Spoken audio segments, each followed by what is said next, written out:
डुबायो Saudi सरकारले गोरी खान नदिने भयो। साउदीको कानुन दैवले जान् भने हो साँच्ची रहेछ। कुरो के भयो भने मेरो कुरा सुनाऊ एकदम ध्यान दिएर, एकदम इम्पोर्टेन्ट छ।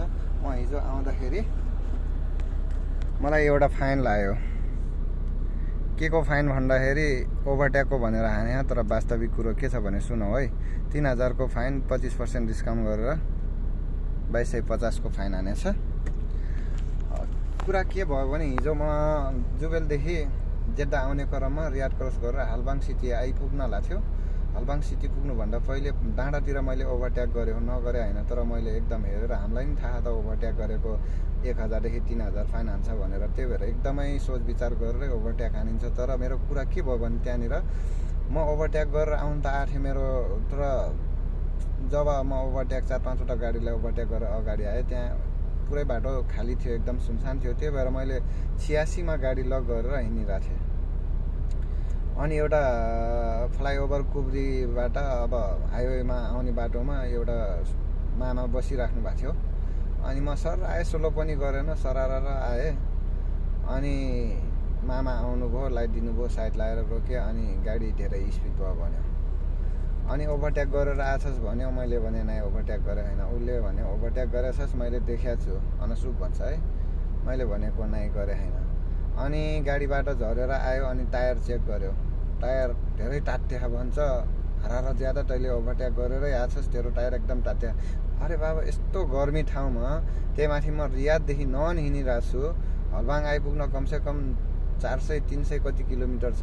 त्यति धेरै हिँडिसक्यो भने टायर त टाटिहाल्छ नि। त्यही माथि गर्मी ठाउँमा अटोमेटिक टाटिएकै हुन्छ। तेरो टायर टाटे, तैँले ओभरट्याक गरिस् कि गरिस् भनेर जबरजस्ती गर्न लाग्यो। मैले नाइ कि नाइ भनेर बिन्ती बिसाएँ। त्यसपछि उसले भन्यो नफर्कलाम इन्टा ओभरट्याक, तैँले ओभरट्याक गरेर आइस्, मलाई मान्छेहरूले खबर गरे हान् भन्यो।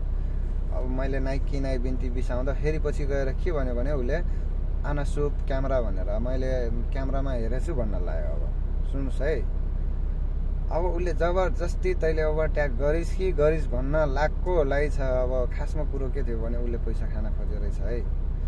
कसरी भन्दाखेरि उसले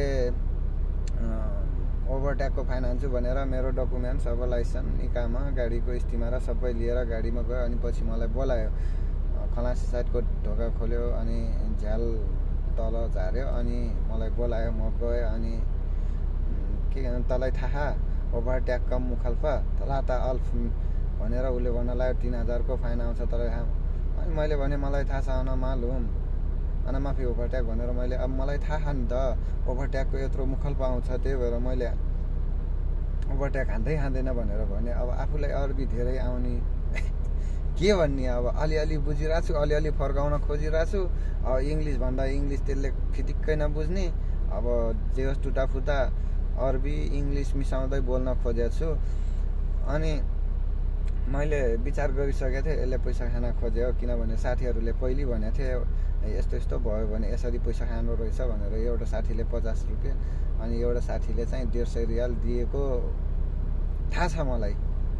त्यो हाम्रै कम्पनीको कुरा होइन, के गर्ने। अब नेपालको र यहाँको पनि सेम भइसक्यो। यस्तो हुन्छ भन्ने मलाई पहिले सोचेकै थिएन कि, तर खाँदो रहेछन्।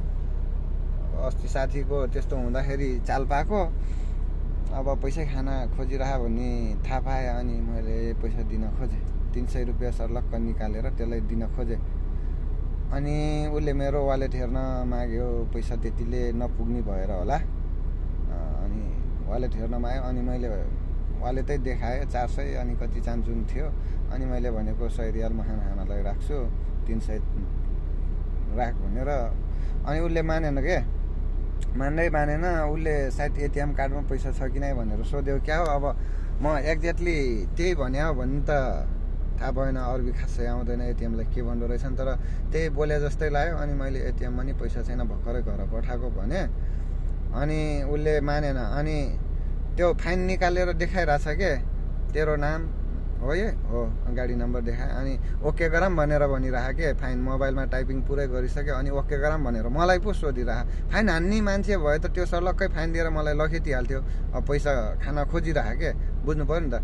अनि मैले भनेको ल मसँग भएभरको सबै त राख के 400 कति चान्चुन थियो, तर उसले मानेन, अझै धेरै खोजिरहेको थियो। अब कति खोज्यो त्यो थाहा भएन, यस्तो पनि हुँदो रहेछ के। अनि मैले अब पैसा जो त्यति नै थियो, के गर्ने होइन। अनि पैसा दिन नसकेपछि उसले सर्लक्क ओके गरिदियो, ला भयो अब त जा भन्यो के। अनि हिँडेँ 5 मिनटमा फाइन आयो 2250 नेपालको चान्चुन गयो मेरो 82,000। ठिकै छ, अब गल्ती गरेको भए त म महसुस गर्छेँ म गल्ती गरेको छु। ओभरट्याक गर्ने बेला मलाई समात्यो, ओभरट्याक गर्न गर्छन्, तर त्यही बेला समातेको भए म मान्थेँ म गल्ती गरेको छु त्यही भएर हान्यो। गल्ती केही गरे होइन, यत्तिकै आयो समात्यो, टायर चेक गर्यो। कुनै पनि मामा आएर या टायर चेक गर्छ त तेरो टायर टाट्दैछ त बढी चलाहास् भनेर गर्दै गर्दैन। फाइन हान्ने मान्छे तुरुन्तै फाइन हान्छ, पठाइदिन्छ के। अनि फाइन हान्न लाग्यो भने हामी आफ्नो गाडीको छेउमै या गाडीमै बस्नुपर्छ, त्यसलाई आइडी दिएर त्यसको गाडी नजिक हामी जाँदैन के खासै। र उसले खलास साइडको झ्याल खोलेर मसँग गिरगिर गर्नु, कुरा गर्नु, अनि मेरो वालेट चेक गर्नु, त्यो कुरा आफै बुझौँ होइन। यस्तो पनि हुँदो रहेछ। त्यही भएर साथीहरू एकदम बचेर हिँडौँ। अब के गर्ने, लागिसकेपछि अब उतार्नै पर्यो होइन। अब पैसा कमाउन आएको, पैसा राम्रै कमाइरहेको बेलामा अब हिँडिरहेको मान्छेलाई त ठेस लाग्छ। हामी त अब गाडी लिएर हिँडिरह, अब यहाँको नियम पनि त्यस्तै छ, यहाँ चलिरहेको सबै साथीहरूलाई थाहा छ, के गर्ने होइन। अब यस्तै छ। अब यो महिना सर्लक्कै म डुबेँ। अब जाने बेला यही ट्रिपमा जुबेल जाँदाखेरि 113 को खाएको थिएँ, अनि यो भयो 2250। त्योभन्दा पहिले भात पकाउने बेला नो पार्किङको पनि हानेको थियो। यो महिनामा लगभग 2500 जति गयो, 2450 जति गयो। नेपालको चान्चुन 90,000 मेरो सर्लक्कै साउदी सरकारलाई दान गरेँ। त्यही भएर साथीहरू एकदम सोच विचार गरेर एकदम केयरफुल भएर चलौँ। अब मैले त पाएँ, हजुरहरू चाहिँ नपाउनु होला। आउन त आउँथ्यो प्रत्येक महिनामा नेपालको 9-10 हजार चान्चुन आइराखेको थियो होइन। कहिले 150 को, कहिले 250 को, कहिले 300 को, कहिले 100 को। अब अहिले चाहिँ एकदमै धेरै आउँदा चाहिँ एकदम मन अटालिन्छ, रुन मन लाग्ने के गर्ने। आइसक्यो, अब आइसकेपछि अब तिर्नै पर्ने भयो होइन। अब नेक्स्ट टाइम चाहिँ एकदम केयरफुल भएर हिँड्न कोसिस गर्छु म, र तपाईँहरू पनि एकदम केयरफुल भएर हिँड्नु होला, त्यही भन्न चाहन्छु। अब सुत्नु पर्यो, मेरो गाडी लो छ, भोलि बिहान हिँड्नुपर्छ। साथीभाइलाई पनि इन्फर्म गराइदिउँ न आफ्नो दुःखको कुरा, अनि यहाँको कानुन पनि यस्तो भइसक्यो भन्ने सबैलाई थाहा होस्। आफूसँग चान्चुन पैसा राखिराख्नु होला, काम लाग्न सक्छ। यति भन्दै यो भिडियो यहीँ प्याकअप गरेँ। Okay, by by, good night.